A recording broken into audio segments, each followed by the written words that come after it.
Film ini dimulai dengan sepasang kekasih, Signe dan Thomas, merayakan ulang tahun Signe di sebuah restoran mewah. Untuk membuat malam itu istimewa, Thomas memesan sebotol anggur mahal seharga $2.300. Ketika pelayan datang membawa anggur, Thomas menyuruhnya pergi dan mengatakan dia akan menuangkannya sendiri. Setelah itu, dia meminta Signe berpura-pura menerima panggilan telepon dan kemudian meninggalkan restoran. Ternyata pasangan itu berencana untuk mencuri anggur dan membawanya ke pesta yang akan mereka datangi. Beberapa saat kemudian, kita melihat Thomas berlari di jalanan dengan sebotol anggur. Pelayan mengejarnya, tetapi dia segera menyerah dan kembali ke restoran, kecewa. Setelah itu, pasangan itu menghadiri sebuah pesta, di mana kita mengetahui bahwa Thomas adalah seorang seniman yang berada di ambang terobosan karir. Dia dengan bangga menceritakan kepada teman-temannya bagaimana dia mencuri sebotol anggur yang sangat mahal, sementara Signe meninggalkannya sendirian di restoran.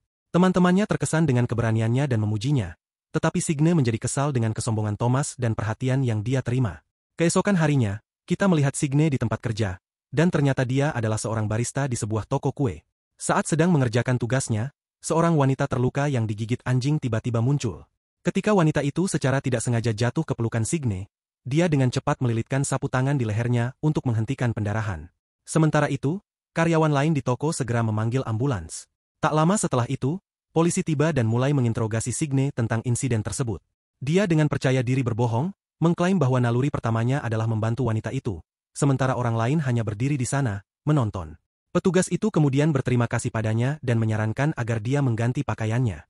Namun, alih-alih melakukannya, Signe terus mengenakan pakaian yang berlumuran darah dan berjalan di jalan, berharap menarik perhatian pada dirinya sendiri. Ketika dia kembali ke rumah, Thomas terkejut melihatnya dalam kondisi seperti itu. Signe berpura-pura mengalami trauma berat dan menceritakan kisah tentang bagaimana dia membantu seorang wanita yang terluka. Dia bahkan melebih-lebihkan dengan mengklaim bahwa anjing itu juga menyerangnya. Mendengar ini, Thomas menjadi sangat khawatir, yang tampaknya memuaskan Signe. Pada titik ini, jelas bahwa dia adalah wanita narsistik yang akan melakukan apa saja untuk mendapatkan perhatian.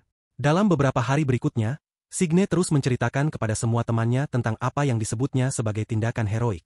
Dia bahkan menyarankan agar seseorang mewawancarainya dan meliput ceritanya. Namun, seiring berjalannya waktu, orang-orang berhenti memperhatikan cerita itu, yang membuatnya khawatir. Sementara itu, karir Thomas sebagai seniman terus maju, membuat Signe semakin cemburu. Suatu hari, mereka berdua menghadiri pameran penting di sebuah museum di mana Thomas mempresentasikan karyanya. Dia menjadi pusat perhatian, yang jelas mengganggu Signe. Pameran itu dilanjutkan dengan makan malam bersama beberapa tokoh terkemuka dari dunia seni. Kemudian, ketika seorang pelayan bertanya apakah ada yang memiliki alergi makanan, Signe segera mengklaim dia memiliki alergi kacang yang fatal. Thomas yang bingung mengatakan kepadanya bahwa dia tidak memiliki alergi itu, tetapi Signe menyuruhnya diam. Setelah itu, saat Thomas mulai berbicara tentang acara tersebut, Signe sengaja makan kacang dari piringnya. Dia kemudian berpura-pura mengalami reaksi alergi yang parah, tersedak dan mengganggu pidatonya. Ini membuatnya menjadi pusat perhatian, yang membuatnya sangat bahagia. Dalam perjalanan pulang, Thomas menatapnya dengan kecewa tetapi tidak mengatakan apa-apa, karena dia sudah terbiasa dengan sandiwara dramatisnya. Keesokan harinya, Signe mendekati seekor anjing di jalan dan mencoba memprovokasinya. Dia menarik talinya dan terus-menerus menusuknya untuk memancing reaksi. Tetapi meskipun usahanya, hewan itu tetap tenang dan tidak melawan. Tak lama setelah itu, pemilik anjing itu datang dan ngeri dengan perilakunya. Dia dengan kasar menuduh Signe melakukan kekejaman terhadap hewan dan menyuruhnya untuk menjauhi hewan peliharaan orang lain. Kemudian di rumah, Signe sedang menjelajahi laptopnya ketika dia menemukan berita tentang obat anti kecemasan Rusia yang disebut Lexidol. Artikel itu mengungkapkan bahwa obat tersebut telah menyebabkan efek samping yang parah pada banyak orang, termasuk merusak kulit mereka dan membuat mereka sakit serius. Dia kemudian mendapatkan sebuah ide dan pergi menemui seorang teman bernama Stian, yang merupakan pengedar narkoba ilegalnya. Signe memberitahunya tentang Lexidol dan mengatakan dia ingin dia mendapatkannya untuknya. Namun, dia tidak menyebutkan efek samping yang parah dan mengklaim itu hanya untuk kecemasannya. Pria itu kemudian memesan di situs web yang mencurigakan dan meyakinkannya bahwa obat itu akan dikirim dalam beberapa hari. Beberapa hari kemudian, Signe menerima pil itu dan mulai meminumnya secara teratur. Pada awalnya, obat itu membuatnya menjadi lesu dan mengantuk, memberinya rasa lelah yang konstan. Tetapi setelah beberapa hari, dia melihat beberapa tanda merah di kulitnya. Thomas juga menyadarinya dan menyarankan agar dia segera ke dokter. Keesokan harinya, Signe pergi ke dokter tetapi menolak untuk diperiksa. Dia kemudian menunggu pacarnya menjemputnya dari rumah sakit. Tetapi ketika dia tidak muncul, dia menjadi sangat kesal. Setibanya di rumah, Signe melihat Thomas sedang melakukan pemotretan untuk sampul majalah. Dia meminta maaf karena lupa menjemputnya dan bertanya tentang kunjungan dokter. Signe berbohong bahwa mereka memeriksanya dengan beberapa tes. Dia berharap Thomas akan bersimpati, tetapi dia sibuk dengan pemotretannya dan tidak terlalu memperhatikannya. Marah, Signe bergegas ke dapur dan overdosis pada pil Lexidol. Ini menyebabkan reaksi yang luar biasa pada wajahnya, yang menjadi bengkak dan tidak dapat dikenali. Signe segera dirawat di rumah sakit setelah insiden itu, dan para dokter harus memasang masker di wajahnya karena penampilannya yang mengerikan.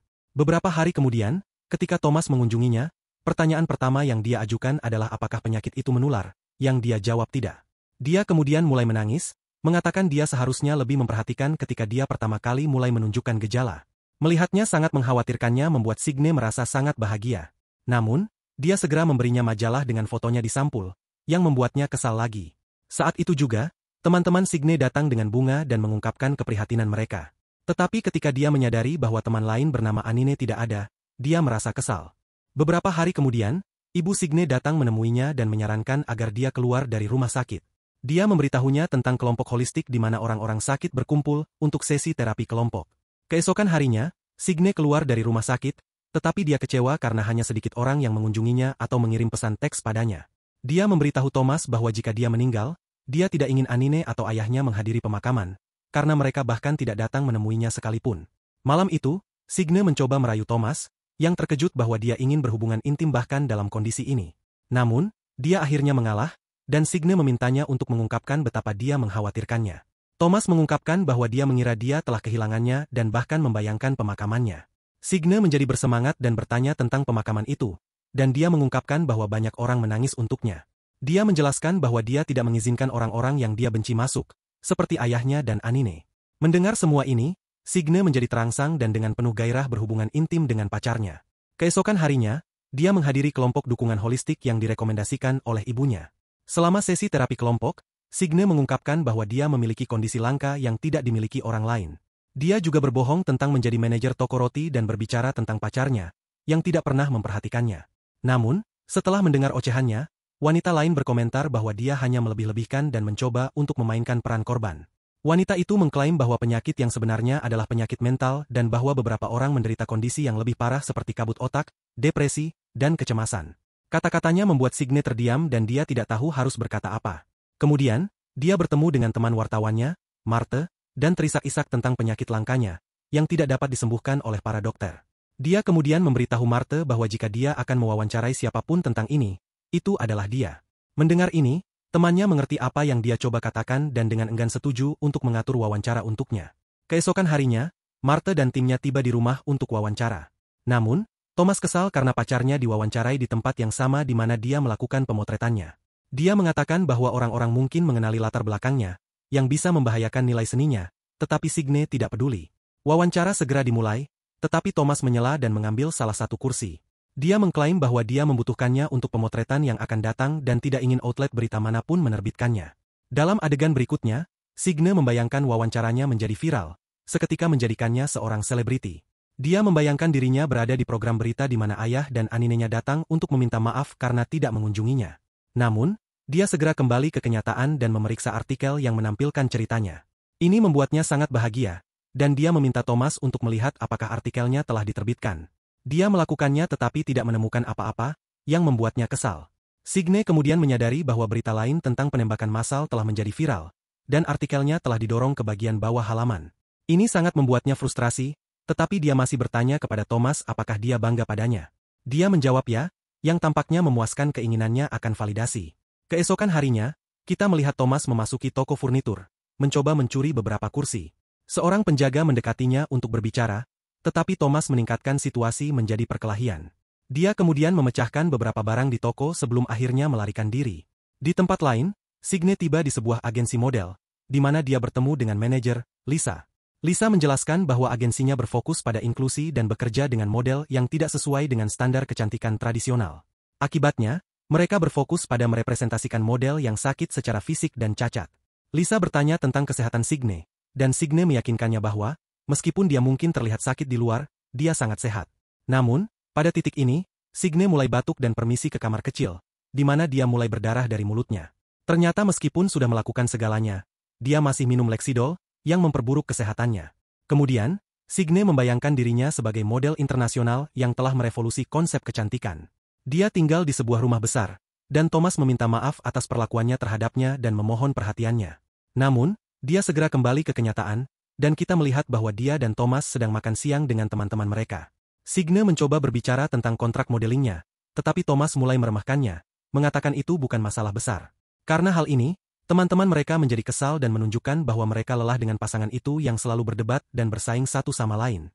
Tetapi setelah mereka pergi, Thomas memegang tangan Signe dan menyuruhnya untuk tidak mendengarkan mereka. Dalam beberapa hari berikutnya, kesehatan Signe terus memburuk, dan rambutnya mulai rontok. Wajahnya juga menjadi semakin cacat dan mengerikan. Dia kemudian membayangkan dirinya bertemu Marthe dan mengakui kebenaran tentang bagaimana dia sengaja meminum pil Lexidol untuk membuat dirinya sakit. Dalam imajinasinya, Marthe berterima kasih padanya karena jujur dan menyarankan agar dia menulis buku tentang pengalamannya. Signe setuju dan akhirnya menjadi penulis terlaris di negara itu, dipuja oleh jutaan orang karena keberaniannya. Beberapa hari kemudian, Signe tiba untuk pemotretannya, tetapi dia terlalu terlambat karena kesehatannya yang menurun. Terlebih lagi, penampilannya sangat mengerikan sehingga sutradara sangat enggan untuk memotretnya. Kru kemudian memberitahunya bahwa mereka tidak dapat melakukan pemotretannya karena dia datang terlambat dan tidak ada cukup waktu. Tak lama setelah itu, Signe melihat model lain dengan satu tangan diamputasi melakukan pemotretannya. Ini membuatnya sangat cemburu. Jadi, ketika model itu pergi ke kamar mandi, dia menguncinya di dalam dan kembali ke pemotretan. Karena model lain terlalu lama, sutradara memutuskan untuk menggunakan waktu ini untuk memotret Signe saja. Dia melakukan pose dengan baik, tetapi karena penyakitnya, dia kesulitan mengucapkan dialognya dengan benar. Beberapa saat kemudian, Signe pingsan di atas panggung dan mulai mengeluarkan banyak darah dari wajahnya. Seluruh kru terlalu jijik bahkan untuk menyentuhnya, tetapi mereka berhasil memanggil ambulans dan mengangkutnya. Kemudian, di rumah sakit, kita melihatnya dalam kondisi kritis, sementara Thomas berada di sisinya. Adegan kemudian beralih ke beberapa hari kemudian, di mana Signe berada di rumah, yang sekarang benar-benar kosong. Marthe kemudian datang mengunjunginya dan bertanya tentang rumah itu. Signe mengungkapkan bahwa Thomas ditangkap karena pencurian, dan polisi mengambil semua barang-barang mereka karena mereka dicuri. Pada saat ini, dia akhirnya mengakui kepada Marthe tentang penyakitnya dan bagaimana dia sengaja membuat dirinya sakit. Dia berharap temannya akan bersimpati padanya, tetapi tidak seperti imajinasinya, Marthe sangat marah. Dia menyebut Signe tidak tahu malu karena memanipulasi semua orang dan mengatakan kepadanya bahwa dia sakit mental. Marthe kemudian pergi dengan marah, sementara Signe yang putus asa menangis. Dalam adegan terakhir, kita melihatnya di kelompok holistik, di mana dia mengarang gejalanya lagi dan mengklaim menderita kabut otak. Dia berbagi bahwa dia telah kehilangan semua temannya karena mereka tidak ingin berurusan dengan orang sakit seperti dia. Signe juga menyebutkan bahwa pacarnya di penjara, dan tidak ada orang di sisinya. Mendengar ini, anggota kelompok menghiburnya, meyakinkannya bahwa dia tidak sendirian. Ini membuat Signe bahagia bahwa setidaknya beberapa orang masih memperhatikannya dan memvalidasi penderitaannya.